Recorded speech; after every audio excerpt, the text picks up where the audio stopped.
I've been thinking a lot about doing an iceberg video, considering how much I enjoy watching other YouTubers' iceberg videos. And I always start thinking I should make an iceberg video as well.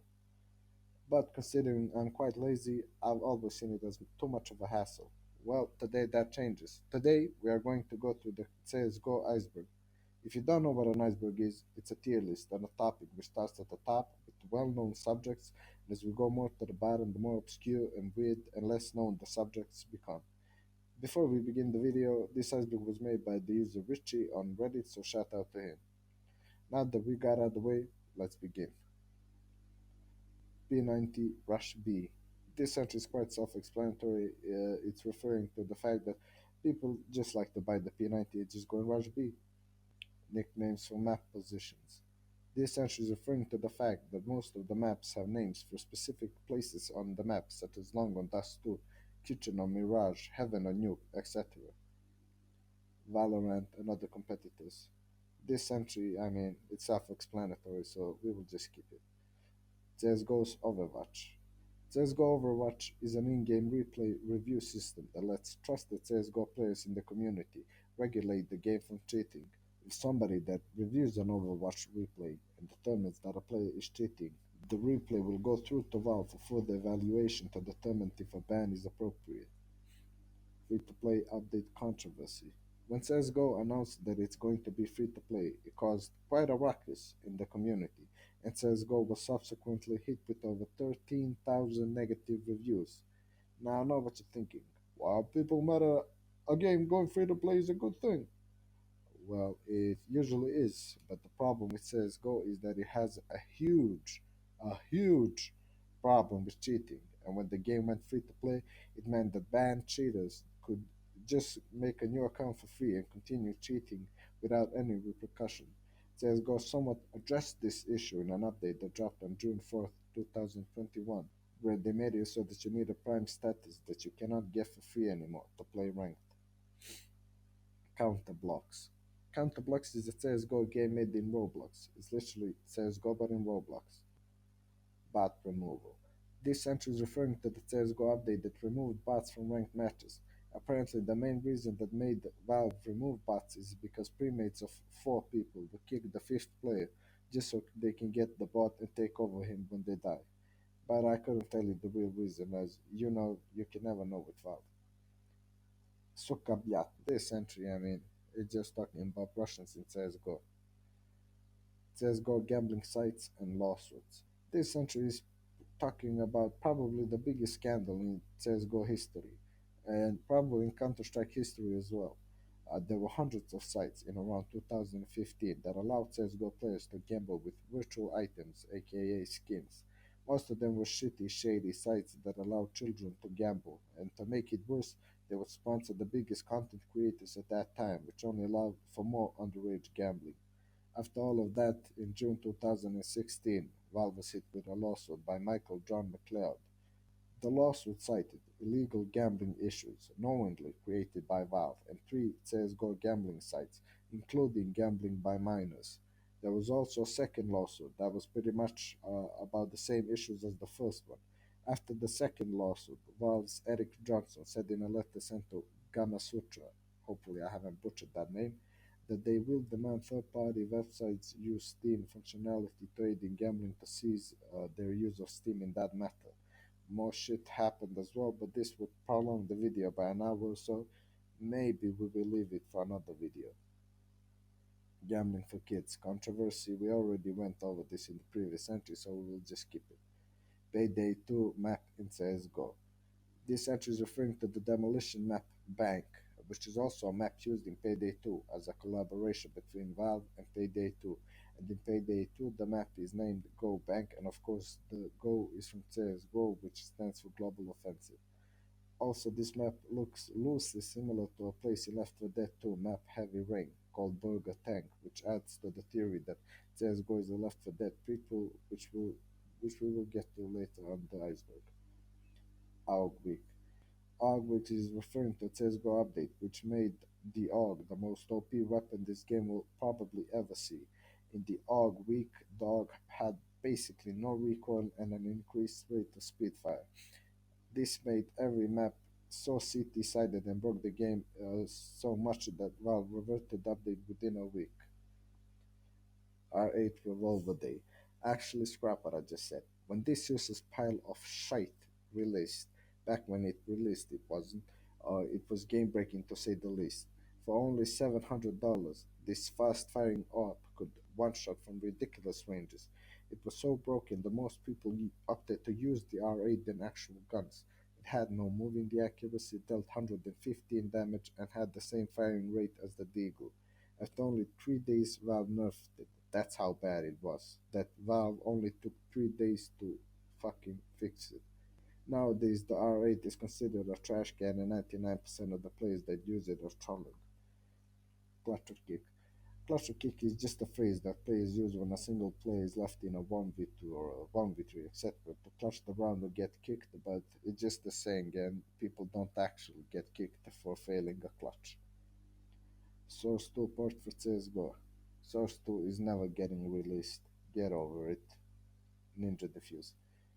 Uh, Ninja Defuse is our tactic, I guess, but a Ninja Defuse is when the terrorists are still alive, but you manage to defuse before they get you.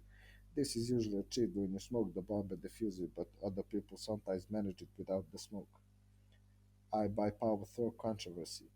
This entry is referring to a match fixing scandal involving iBuyPower netcode guides, which resulted in Valve banning 6 players, which were Fam and Born of netcode guides and Dazed, Steel, Swag, and AZK from iBuyPower. This match happened on August 21st, 2014, during the CEVO professional season. They bribed iBuyPower with high value skins, and only one player refused to accept the skin, which was Kadoodle. Weapons appear in TF2. If you know what this is about, write it in the comments, please, because I don't know what it's talking about. Fnatic 4-man op. This match is referring to a match between Fnatic and Envy. The highlight of this match happened in the 33rd round, where Fnatic were playing T-side on Dust and 4 players bought the AVP and gave the fifth one the bomb so that he could go plan B while they tried to stop anyone from it going to B. A last nanosecond kill, and look at the guns. Oh my Four God. AWPs. Here we Fnatic, go. they're ready to shoot some ducks as they cross the middle. It's going to be a challenge, and Apex, not in this lifetime. He is destroyed.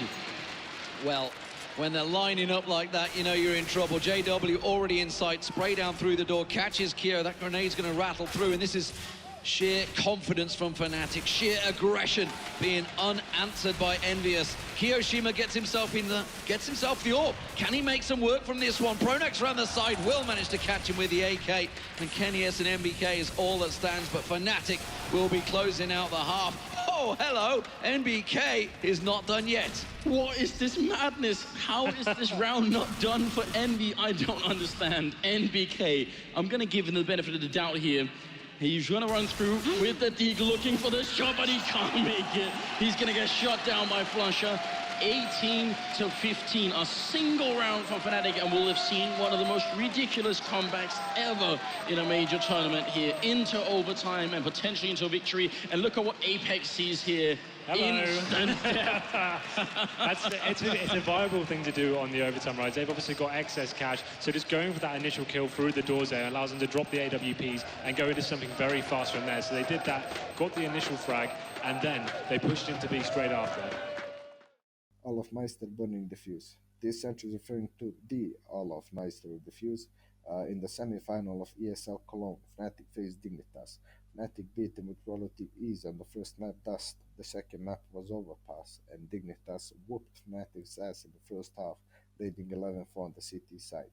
In the second half, Fnatic closed the pistol round, and Dignitas was leading 12-4, so it seemed like everything was said and done. But somehow, Fnatic won 8 rounds in a row, making it 12-12. But then Dignitas won the next 2, making it 14-12. Then Fnatic won the next 2, making it 14-14. In the 29th round was when the iconic moment happened. Dignitas pushed B and managed to plant the bomb. Even though it was a 2v4, Dignitas seemed very likely to win it, as Device threw a molly in the bomb. However, nobody would expect Olaf Meister to try and defuse the bomb, which he did. With 5 HP left, he ticked away the last millisecond, defused it, and then perished, winning the round for Fnatic. Then Fnatic went on to beat Dignitas, but it seemed they all lost their magic in the semi-final and lost the final against NIP, or Ninjas in Pyjamas. Pronex finds Zipnik's not the best of starts. Flusher gets Dupree. Bomb is going down. Device still kicking as Fetish waits and finds himself a little bit of smoke to hide in, but it's a 2v4 and it's going to be desperately hard to hold on to. Device around the world we go, but the Defuse is coming in. He's still going. Oh, Olaf just about gets it as the flames come in, and look at the little dance of happiness. That is how to control your nerves in a situation. Dance it out. Coldzera AVP 4K. Continuing the topic of iconic CSGO moments, this entry is referring to this insane Coldzera play where he managed to do a 4K with only no scope. On Luminosity, the team now going back to Old Faithful, and Cold might be in trouble. Yeah, there's a lot of pressure on him. He's got to hit these shots. We saw Fall in this spot before, the same spot, but with much more utility to work with. Here he comes once again. The first base is a Dren. He's going to hit the ground there as Cold. Oh, what? A jumping double from Cold! What is going on right now? How does he do this? Cold has saved Luminosity with the all-play. Unthinkable scenes there on the B apartments. They needed a huge play. If you break the auto ice, you pay the auto price. As Jordan said, if you break the auto ice, you pay the auto price. Which means if you buy an auto sniper, you can go and fuck yourself. If someone in the match buys the auto sniper, expect a 5v5 of auto snipers and insane assault. Chicken. This entry is referring to when a player by the name of Chicken somehow managed to enter a lobby. And I know what you're thinking, well, that's nothing special. Well, he didn't break into some random ass silver lobby. He broke into the ESL Katowice 2015 Envious lobby. He also loves breaking into random people's lobby for some reason. Here's the tip of him entering the Envious lobby. When you're on LAN ping, for one thing. The other thing is the environment is different. What you hear in your headset, how you communicate with your teammates. If you've never tried this and you try it for the first time, you're going to make mistakes, and the opponents will have a bunch of advantages that you don't even know about. It's not so bad here. There's not like a huge audience right now. Right. When we get to the Lanxess arena, Forgot to put the private, so people just randomly join the lobby. Oh no. Oh, that's great. When we get to the Lanxess arena, though, the sound alone means you have to play the game slightly differently because you can't hear everything you normally would when you're in your own bedroom. So all of this experience is super valuable to anyone who shows up for a big tournament. Yeah. And you keep asking us what we can expect, what we can talk about with these guys. Overpass all of Meister Boost. This entry is referring to display by Fnatic. DLC without a bomb plant for a couple of rounds means they are going to be able to force it up here, but it won't be too impressive. Again, we don't see the AWPs, we don't see the Molotovs either, so they are a little bit limited in how elaborate they can execute here in the 20th round. Auto sniper picked up on the Olofmeister, and now I'm just wondering, is this going to be the case? Is he going to try and shoot through, or is he just going to look down there? All right, it's happening again. It's happening again. Let's see. I mean, do they give it away? Do they use it here? I mean, he hasn't even shown that he can use it towards top mid like this. Fnatic, I mean, LDLC could run right through here. They may have never. Wait, are they jumping around trying to check? No, I think he's just showing. There it is. Olofmeister. He's raining down death from above. He's essentially just a god picking people out. Look at this field of view. He might as well be in a helicopter above the map at this point, just sniping people. This is cruel and unusual punishment, without a doubt, from Olofmeister. LPLC, this is torture. They've got to be wondering what the hell is going on. Are they going to get killed up here as well? He spotted MBK. If he gets a kill at this angle too, then are they just all going to report him? Is that the ultimate outcome here? He spots Smith down there as well, but the push is going to be for A right now. Grenade on down, and it does hit Smith for 52 damage. JW follow up with a double kill. LDLC. This is, what do you do in this scenario when you had everything? You had the wind in your sails, and they just shredded them. There is no hope anymore. Olofmeister, once again, going to be put up here. Is he fast enough, however, to stop this? Is he going to spot them? Yes, he does, and they know exactly what's happening. The rush coming in from LDLC, speeding up towards this B site, and this is all about the plan here for LDLC. Can they get the job done? Even the information to know that there's rushes happening is so good. Nice return kills though from LDLC, in fact, but Olofmeister's there, auto sniper. Really just what kind of state of mind they're in right now. Really, they don't even know what's happening anymore. So this is it. I mean, Fnatic are just 5 rounds away now from guaranteeing a spot in the semis, and for the first time, very limited nades. They hardly have any at all to speak of. And Olofmeister, he may just give it away here. Oh, grenade out. Not going to do too much damage, but down in swords, NBK going down. The pain continues.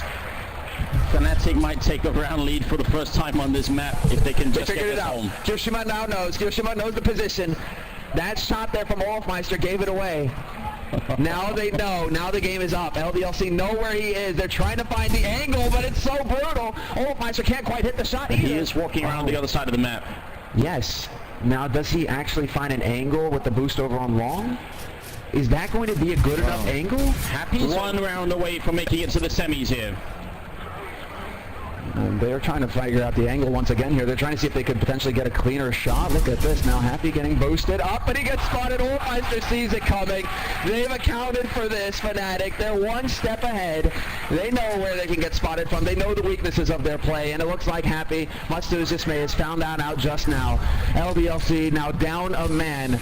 Tournament, or not tournament point, not yet, but feels like it. Quarterfinal point here on the line, a spot in the semis, and Fnatic are in a fantastic position. Grenade raining out. It does a little bit of damage onto Shocks there. This is it for LDLC, and Olofmeister will pick up the kill on Shocks, just shooting and running with the auto sniper. The end is near. It's 5-on-3, and Fnatic have summoned an unbelievable comeback. It was very hard for them in the first half. They only got 3 rounds. It was 12-3 in the first half. They lost a pistol round on the follow-up half. That should be the end. That's when you lose, and then they pull up an ace up the sleeve, and they do it for just every single round. They're on out flush against the double, and it's down to Smith. No chance at all. Fnatic, they make their way to the semis of another major tournament here. Pronax with a final kill. 16-13. Destruction rained down upon LDLC.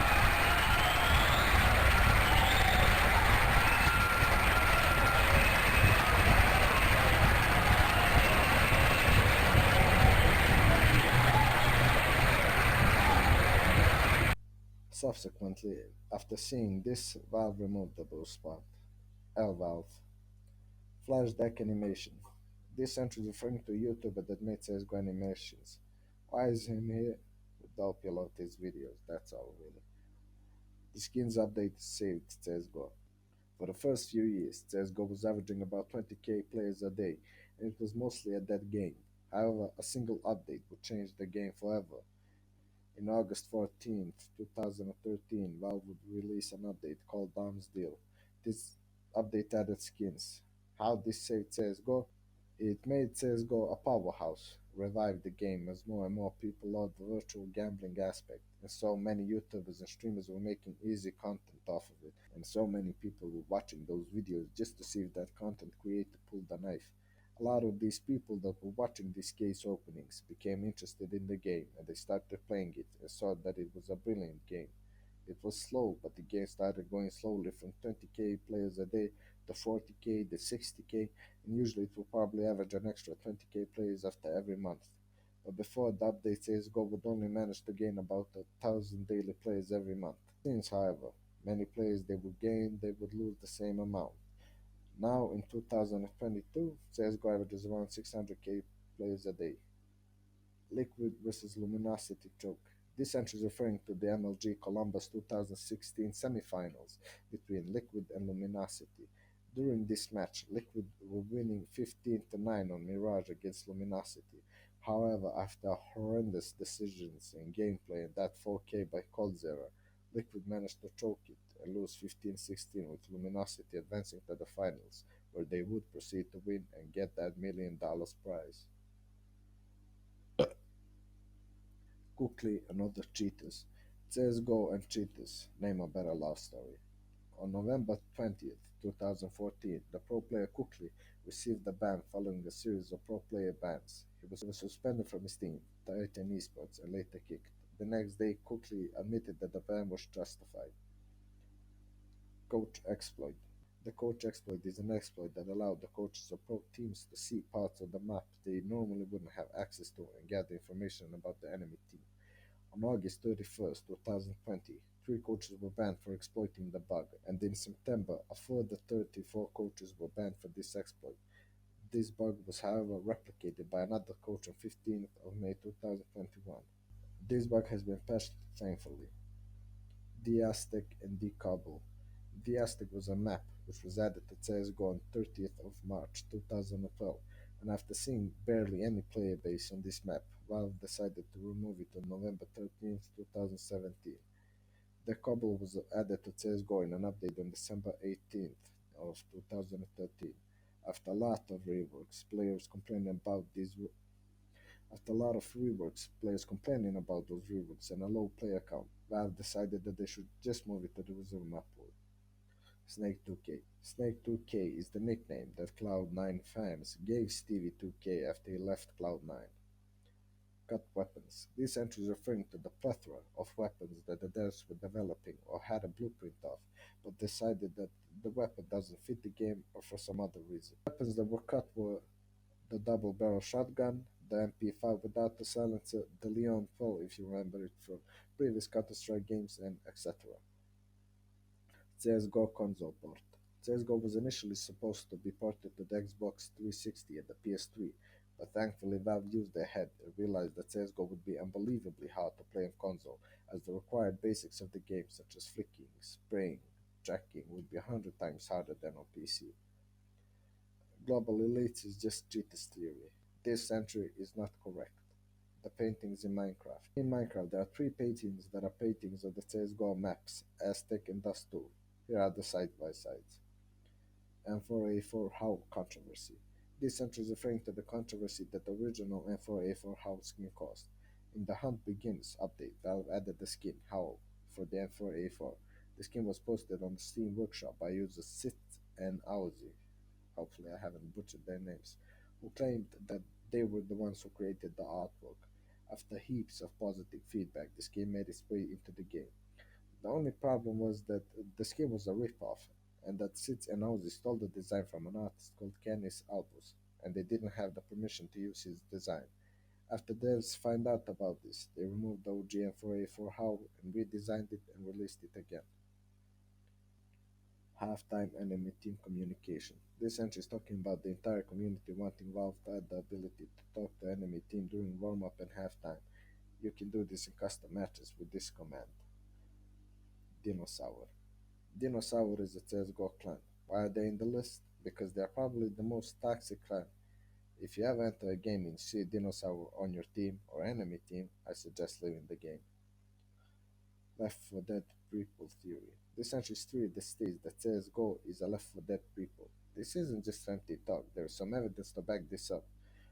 From very similar looking maps and / props from both games, such as the Left 4 Dead Sugar Mill and CSGO's Sugarcane.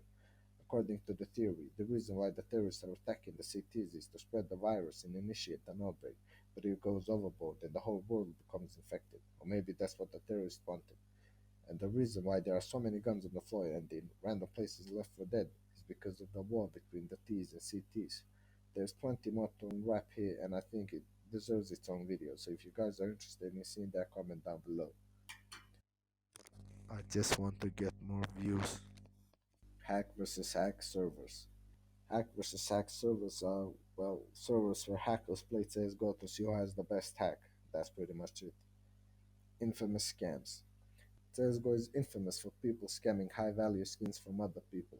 There are plenty of different types of scams, such as the link scam, where somebody will send you a link, and if you click on it, it will download the virus on your PC and give your Steam account access to the scammer. LamarBox.net and other hacking sites. Well, this entry is self-explanatory. There are plenty of sites from which you can download cheats for CSGO and plenty other games such as TF2. One of the more popular sites is LamarBox. Media backlash. To be honest, I haven't seen much media backlash for CSGO, not even for the violence portrayed in the game. If this entry was talking about community backlash, then there would be plenty to talk about, but to be honest, there hasn't been much media backlash for CSGO. M4A1S flashback price surge. This entry is talking about how this skin back in March of 2019 went up from like $2 to $7 in a few days. The reason why? Well, people believe that it was either because of the buff that the F41S got or because the NZ shooter used that gun in the most shooting. The McSkillet incident. The YouTuber McSkillet on 9th of November 2018 caused a multi-vehicle car crash where himself, a mother, and a daughter were killed and others probably seriously injured. May they rest in peace. Kid makes map of school in CSGO. This entry is actually talking about how a kid made a CS 1.6 map of his high school. The school officials were scared and thought he wanted to shoot up the school and subsequently expelled the kid from school just because he made a map. If you guys have made it this far in the video, I'm fucking surprised. So thank you for watching, like the video and subscribe, because every single time I open YouTube, I reminded that I only have 6 subscribers, and that's hella fucking depressing. So please subscribe. Thank you.